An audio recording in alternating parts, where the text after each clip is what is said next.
బావా, నేను తల్లిని కాబోతున్నాను. నాకు చెప్తావేంటి? నీకు చెప్పక ఇంకెవరికి చెప్పాలి బావా? నెల తప్పనన్న విషయం ఎవరైనా ముందు భర్తకి చెప్తారు. నేను నీకు భర్తనేంటి? ఏం మాట్లాడుతున్నావు? నీలాంబరత్త విషయంలో జరిగినట్టు మళ్ళీ ఇంట్లో ఏ గొడవ జరగకూడదు. గొడవ జరుగుతుందని భయపడి మౌనంగా ఉంటే నీ జీవితం అన్యాయం అయిపోతుందమ్మా. ఇక మీ అత్తయ్య ఊరుకోదు. ఏం చేస్తుంది మామయ్య? సింధు అత్తయ్యకి లేనిపోనివి చెప్పి రెచ్చగొడుతుంది. ఆ మాటలు నమ్మి అత్తయ్య సింధుకి సంజుకి పెళ్లి చేద్దామంటుంది.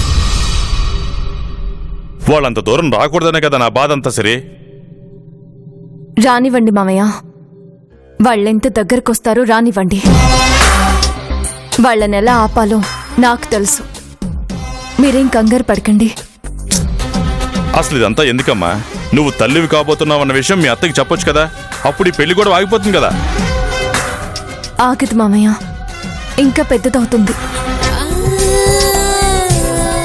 నేను ప్రెగ్నెంట్ అన్న విషయం అత్తయ్యకి ఎక్కడ తెలుస్తుందోనని ముందుగా సింధు తను ప్రెగ్నెంట్ అని అత్తయ్య ముందు నాటకం ఆడింది. ఎందుకు అలా చేసింది? నేను తల్లిని కాబోతున్నానన్న విషయం అత్తయ్యకి తెలిస్తే మనవడో మనవరాలో రాబోతున్నారన్న సంతోషంలో అత్తయ్యకి నా మీద కోపం పోతుంది కదా. ఆ కోపం పోతే నన్ను కోడలుగా ఒప్పుకుంటుంది కదా. అందుకే అది జరగకూడదని ఆ సింధు ఇలా చేసింది. సింధు తెరదింపిన నాటకాన్ని తిరిగి ఆ సింధుకి చూపించాలి మామయ్య.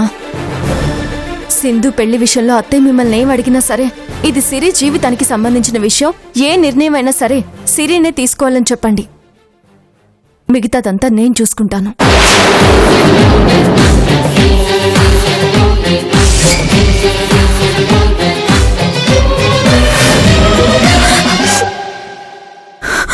సింధు, ఎందుకు ఏడుస్తున్నావు?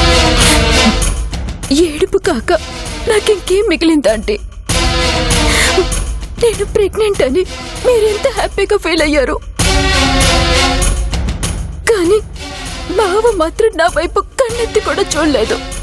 నేనంటే ఇష్టం లేనట్టుగా, నేను నెల తప్పాను అన్న మాట వినటానికి కష్టం కలిగినట్టుగా మొహం పక్కకు తిప్పేసుకున్నాడు. బావ వల్లే కదా అంటే నేను తల్లిని కాబోతుంది.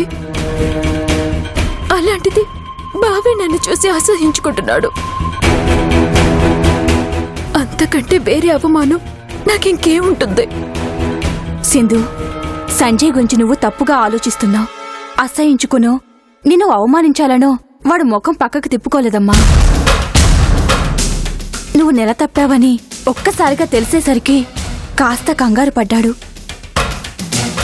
తండ్రి కాబోతున్నానని తెలిస్తే ఎవరైనా సంతోషపడతారు, ఇలా కంగారు పడతారా? కంగారుండదా సింధు?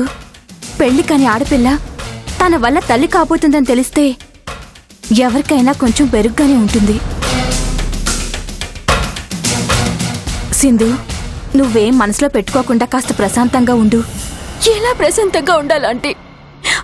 ఇన్నాళ్ళు అంటే బావేదో తెలియని ఆవేశంలో తాగిన మైకల్లో తప్పు చేశాడులే అని ఎవరికి చెప్పకుండా కడుపులో దాచుకున్నాను. ఇప్పుడు నా కడుపులో పెరుగుతున్న మీ వారసత్వాన్ని ఎలా దాచనంటే? ఇవాళ కాకపోతే 3 నెలలకైనా బయటపడుతుంది. అప్పుడు చూసిన వాళ్ళు పెళ్లి కాకుండానే ప్రెగ్నెంట్ ఎలా అయ్యావంటే ఏం చెప్పను? అసలు ఆ రోజు నేను చచ్చిపోయి ఉంటే ఇవాళ ప్రాబ్లం ఉండేది కాదు. అనవసరంగా మీరే నన్ను సేవ్ చేశారు. నన్ను ఎందుకు బతికించారంటే ఈ నరకం అనుభవించటానికేనా? సింధు, నువ్వలా బాధపడకమ్మా. సిరి ఇంట్లో ఉండగా బావ నన్ను మ్యారేజ్ చేసుకోడంటే, మ్యారేజ్ కాకుండా నేను తల్లినైతే మన ఇంటి పరువు మర్యాద రెండూ పోతాయి.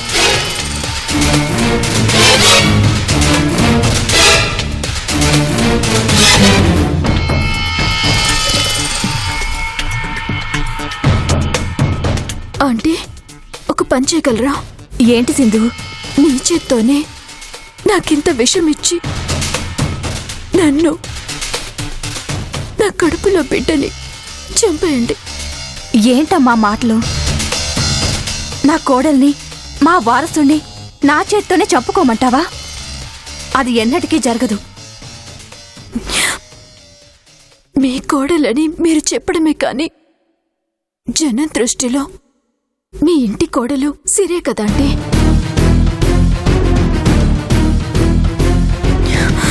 రేపు పుట్టబోయే మీ వారసుడికి తండ్రి సంజయ్ అని నేను చెప్పినా జనం నమ్ముతారా?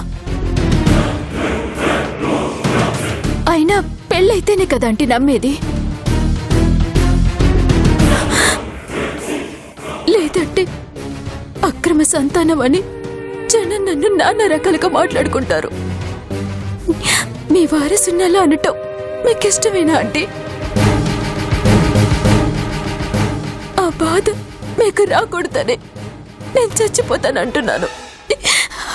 నన్ను చావనివ్వండి అంటే, నన్ను చావనివ్వండి. అయ్యో, చావనివ్వండి.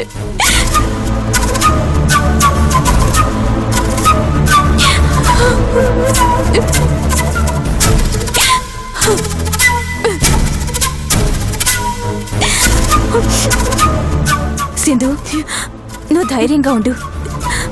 సంజయ్తో నీ పెళ్లి జరుగుతుంది. పుట్టబోయే బిడ్డ అక్రమ సంతానం కాదు, మా ఇంటి వారసుడని జనానికి తెలిసేలా నేను చేస్తాను. ఇప్పుడే వెళ్ళి మీ మావయ్యతో మాట్లాడతాను.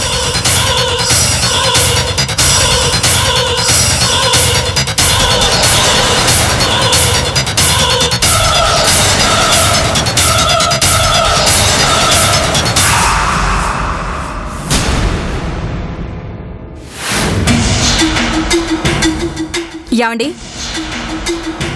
పంతులు గారిని పిలిపించి ముహూర్తాలు పెట్టించండి. దేనికి? సంజయ్ సింధుల పెళ్లికి.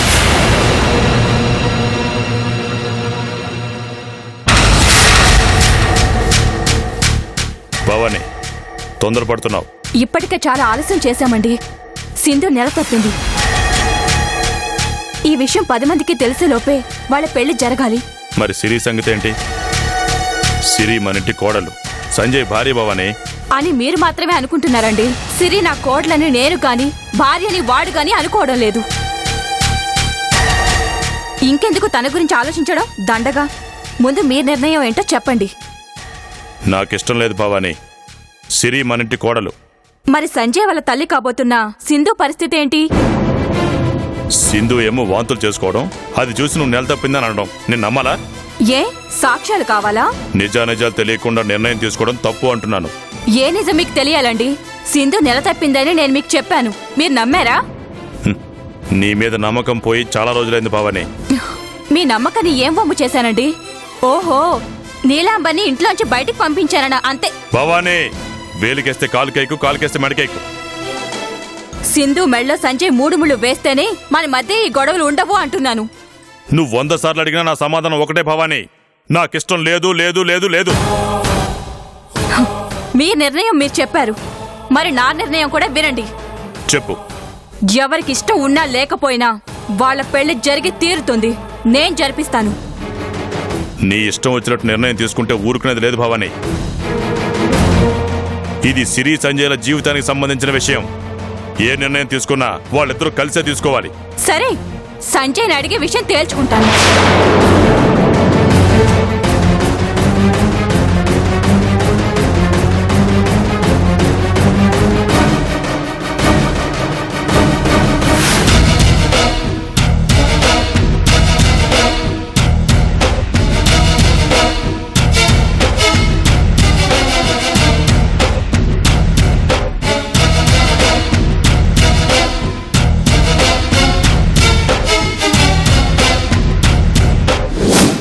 సింధు నెల తప్పింది.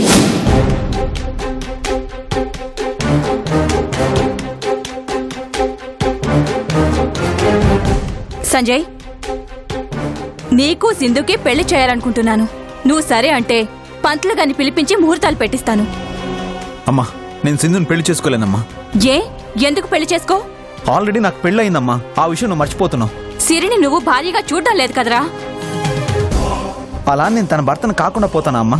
పెళ్ళైన తర్వాత ఎంతమంది భార్యాభర్తలు విడిపోవడం లేదు? ఇష్టం లేనప్పుడు వేరే పెళ్లి చేసుకుని సంతోషంగా ఉండటమే ఉత్తమం. సింధుతో నేను సంతోషంగా ఉండలేనమ్మా. ఇప్పుడేదో సిరితో సంతోషంగా ఉన్నట్టు మాట్లాడతావేంట్రా? నేను అనేది అది కాదమ్మా. సింధు విషయంలో నేను తప్పు చేయలేదు అనిపిస్తోంది. ఇంకా నీకు అనుమానం వీడలేదన్నమాట. తప్పు జరిగింది కాబట్టే సింధు నెల తప్పింది. నువ్వెన్నైనా చెప్పమ్మా, సింధు ప్రెగ్నెంట్ కాదు అనిపిస్తోంది. అవి మామూలు వాంతులు అయి ఉండొచ్చు కదా. అయితే ఇప్పుడేమంటావురా? తప్పు జరగలేదని అప్పుడు ఒరిజిన్ టెస్ట్ చేయించడానికి సిద్ధపడ్డావు. ఇప్పుడు నెల తప్పలేదని ఇంకో టెస్ట్ చేయిస్తావా? చచ్చిపోతుందిరా సింధు. నీ వల్లే తను తల్లయ్యింది. ఇప్పుడు నువ్వు కాదంటే సింధు పరిస్థితి ఏం కావాలరా? పెళ్లి కాకుండా ఒక ఆడపిల్ల తల్లయ్యిందంటే నలుగురు సింధుని ఎంత చులకనగా చూస్తారో ఆలోచించు. ఏదో ఒక రోజు నువ్వు తప్పకుండా పెళ్లి కొప్పుకుంటావని ఆశతో బతుకుతుందిరా. నీ పెళ్లి జరగకపోతే చచ్చిపోతానని భీష్మించుకుని కూర్చుంది. కేసు కూడా పెడతానంది. అదే కనుక జరిగితే నువ్వు జైలు పాలవుతావురా. మనింటి పరువు మర్యాద మంట కలిసిపోతాయి. ఒరే, నా మాట వినరా. సింధుతో పెళ్లి కొప్పుకోరా. అమ్మా, ఎలా ఒప్పుకోను? సింధు నేను పెళ్లి చేసుకుంటే నేనే కాదు, నాతో పాటు నువ్వు సింధు అందరం జైల్లో ఉంటాం.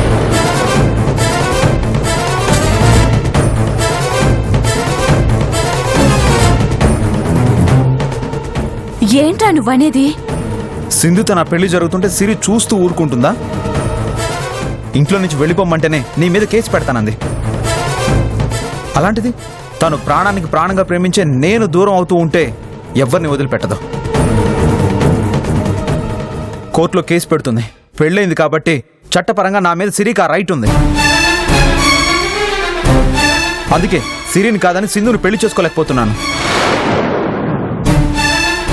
సిరి నీ మీద కేసు పెడుతుందనేగా నీ భయం? సిరితో మాట్లాడి ఏ కేసు పెట్టకుండా నేను చూసుకుంటాను. అప్పుడు పెళ్లి కొప్పుకుంటావా? అమ్మా, సిరి ఒప్పుకోదు. నేను ఒప్పిస్తానని చెప్తున్నాను కదరా. నీ ముందే ఇక్కడే సిరితో మాట్లాడతాను. అమ్మా, నా మాట వినమ్మా. నువ్వే నా మాట వినరా. పద మాట్లాడదాం. నేను రానమ్మా. ఒరే, ఎందుకు రావురా? ఈ సమస్యను ఇలాగే నానిస్తే ప్రతిరోజు ఇంట్లో గొడవేరా. అందుకే తేల్చేద్దాం అంటున్నా. పద పద ముందు. అమ్మా, రా. అమ్మా వినమ్మా.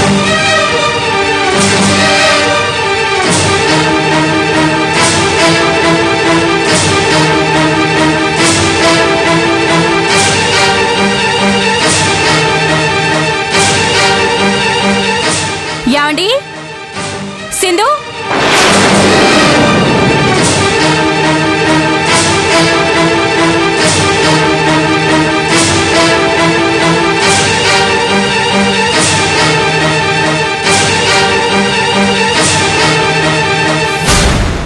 సింధు పెళ్లి విషయం ఓ కొలిక్కి రావాలంటే అందరూ ఉండాలి. ఉంటేనే ఈ సమస్యకి పరిష్కారం దొరుకుతుంది. మిమ్మల్ని అడిగితే నిర్ణయం సిరిదే అన్నారు. అందుకే మీ ముందే సిరిని అడుగుతున్నాను. సిరి, ఇంతకు ముందున్న పరిస్థితులు వేరు, ఇప్పుడున్న పరిస్థితులు వేరు. ఇప్పుడు సింధు తల్లి కాబోతోంది. తప్పు జరిగింది అనడానికి ఇంతకన్నా వేరే సాక్ష్యం అవసరం లేదనుకుంటాను.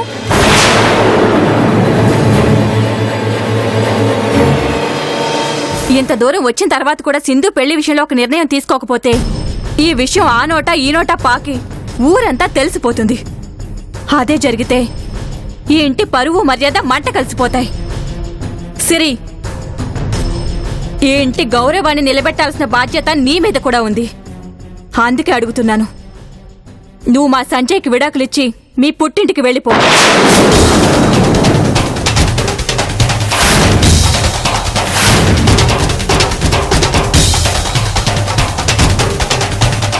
భవానీ, ఏంది నువ్వు మాట్లాడుతూ ఉన్నది? సిరి విడాకులు ఇవ్వాలా? సింధుకి న్యాయం జరగాలంటే అంతకంటే వేరే మార్గం లేదండి. సింధుకి న్యాయం చేయడం కోసం సిరికి అన్యాయం చేస్తావా? పెళ్ళైన తర్వాత భార్యాభర్తల విడాకులు తీసుకోవడం మన ఇంటా వంట లేదు. పెళ్లి కాని ఆడపిల్ల విషయంలో మన ఇంటి బిడ్డ తప్పు చేయడం కూడా మన ఇంటా వంట జరగలేదండి. అది కూడా మీరు గుర్తుంచుకోవాలి. సిరి కేవలం తాళి కట్టిన భార్యేనండి. ఇంతవరకు వాడితో ఒక్కరోజు కూడా కాపురం చేయలేదు.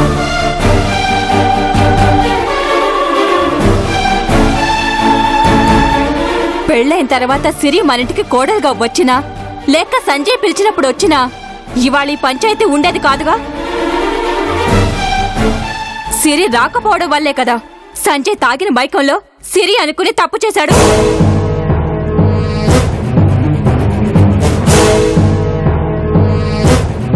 సిరి వల్ల జరిగిన ఈ తప్పుకి సింధు జీవితం బలికావడం ఎంతవరకు సమంజసమండి?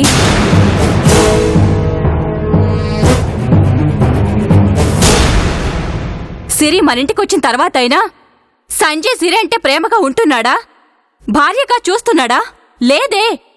చీ అంటున్నాడు, చీదరించుకుంటున్నాడు, కోప్పడుతున్నాడు.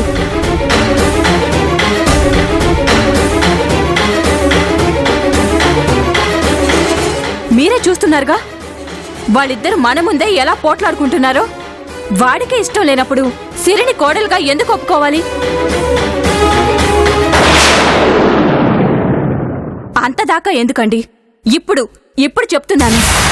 సిరి అంటే నాకిష్టం, తానంటే నాకు ప్రేముంది, తానే నా భార్య అని సంజయ్ని ఒక్క మాట చెప్పమనండి, నేను ఇప్పుడే ఆలోచిస్తాను.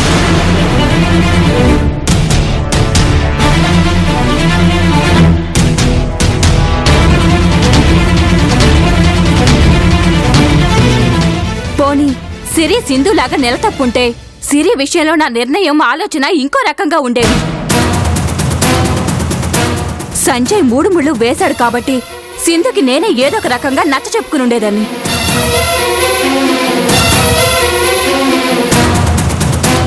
ఇవేం లేనప్పుడు ఎలాగంటే సిరిని మనింటి కోడలుగా అనుకోవాలి? మీరే చెప్పండి.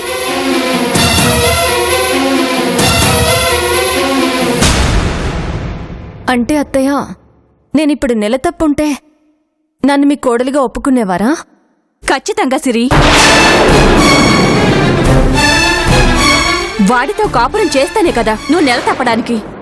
నిజంగా నువ్వు నెల తప్పావంటే వాడు నిన్ను భార్యగా అంగీకరించినట్టే కదా.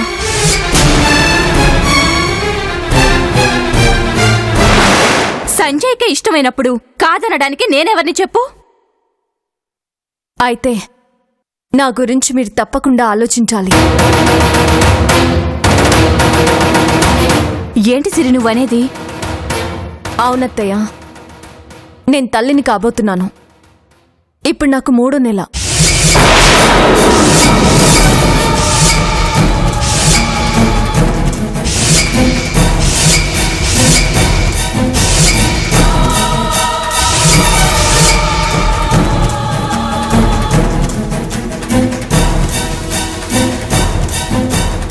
నువ్వు చెప్పేది నిజమా సిరి?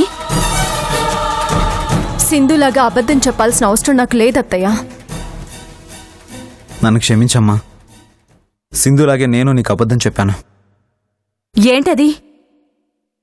సిరి అంటే ఇష్టం లేనట్టు, కోపం ఉన్నట్టు నేను చెప్పిందంతా అబద్ధమే.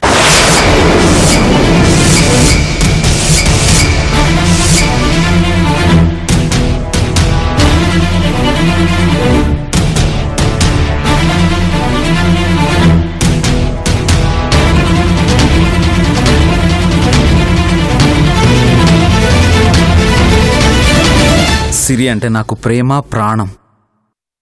సిరి నా భార్య.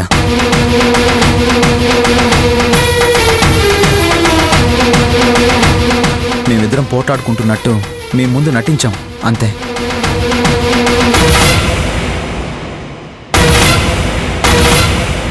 ఇప్పుడు నా నిర్ణయం మార్చుకుంటున్నానమ్మా. ఏంట్రా నువ్వనేది? అవునమ్మా, సిరిని తప్ప కల్లో కూడా ఇంకొకరిని నా భార్యగా ఊహించుకోలేను. మరి నా సంగతేంటి బావా? నీ వల్ల నేను తల్లిని కాబోతున్నాను. తప్పు జరగడం, నువ్వు తల్లివి కావడం అదంతా నాటకం సింధు. నాటకం ఆడుతుంది నేను కాదంకల్, సిరి.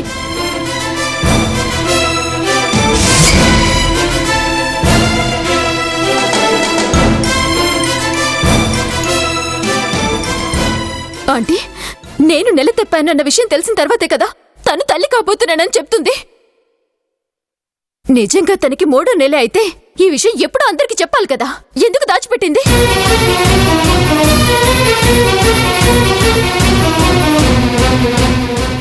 ఇప్పుడు ఈ అబద్ధం ఎందుకు చెప్పిందంటే, ఎక్కడ నాకు బావకి మీరు మ్యారేజ్ చేస్తారో, ఎక్కడ బావ తనకి దూరం అయిపోతాడో అనే తప్ప నిజంగా తను ప్రెగ్నెంట్ కాదంటే. సింధు,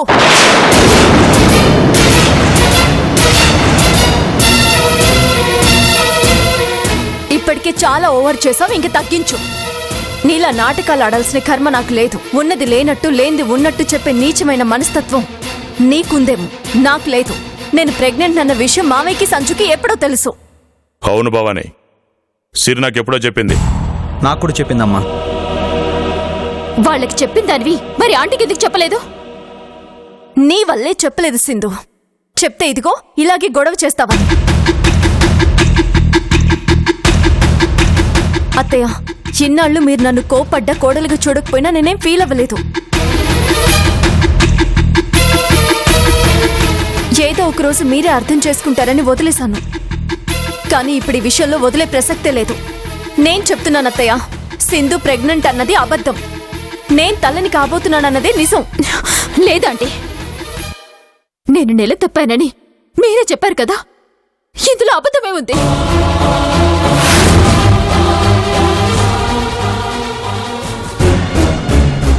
ఎంతసేపటికి నీ పంచాయతీలు చూసుకోవడమేనా? ఆ సిరి సంజయ్ల పని చూసేదేమన్నుందా? దేనికైనా సమయం రావాలమ్మా.